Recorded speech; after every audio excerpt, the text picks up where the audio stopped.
our today's topic is about crystalline solid and amorphous solid, and this is the topic of class 12th chapter 1st solid state. As in our previous video we have learned about what is solid and the characteristics properties of solid. So this chapter is very theoretical, that's why I am teaching it on in book and not on the board, otherwise we always learn on board. So let's start. Crystalline solid, what is it? So crystalline, first of all we look about its definition. So the substance whose constituent particles like atom, ions or molecules are arranged in a definite geometric pattern in three-dimensional space, and it is long range order. And then amorphous solid, the substance whose constituent particles are not arranged in any regular arrangement. This is known as amorphous solid and it is short range order. So what is it? Look at here in this picture. So here this is crystalline solid and this is amorphous solid. So crystalline solid, in its all direction it has same geometric pattern all over, and here in amorphous solid it has irregular geometric pattern.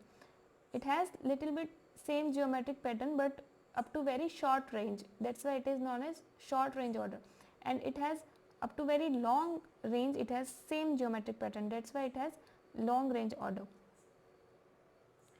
So what is difference between crystalline and amorphous solid? So shape, first of all, crystalline solid has definite shape and amorphous solid has irregular shape. Because crystalline solid has regular geometry pattern in all direction, that's why it has definite characteristic shape, and amorphous solid has different geometric pattern, it has irregular shapes, that's why it is it has irregular shape.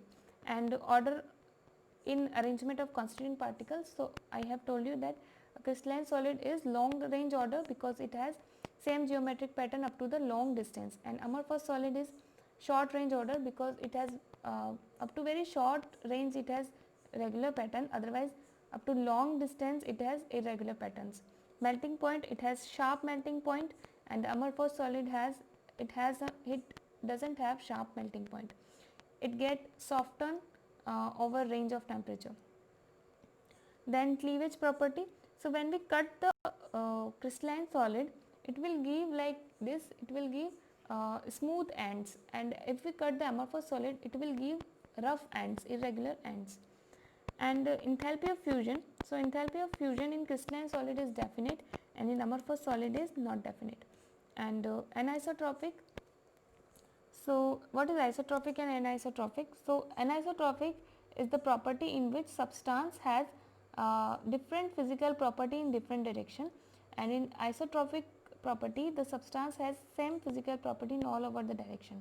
It means that if it is a solid substance, so it has here different property, here different, it has all over different properties, so it is known as anisotropic. And it has, and if it has same properties all over the its constituent particles, so it has isotropic property.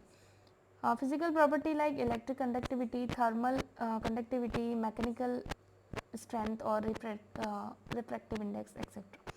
So crystalline solid is anisotropic, it has different properties in different direction, and amorphous is isotropic, it has same property all over the surface, all over the direction. Nature, the crystalline solid is true solid and amorphous solid is pseudo solid, it is false solid. Super cooled liquid it is actually.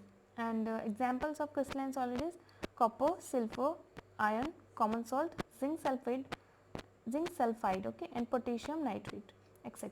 And amorphous solids examples are glass, rubber, plastic, etc. So that's all about crystalline solid and amorphous solid and difference between crystalline solid and amorphous solid. So if you like my video, hit the like button and subscribe my channel and share it with your friends, and stay tuned for more videos. In our next video we will learn about the classification of crystalline solid, and keep learning. Thank you for watching. And if you want any kind of notes, so you can follow the Instagram page Fast Learning Classes. Thank you.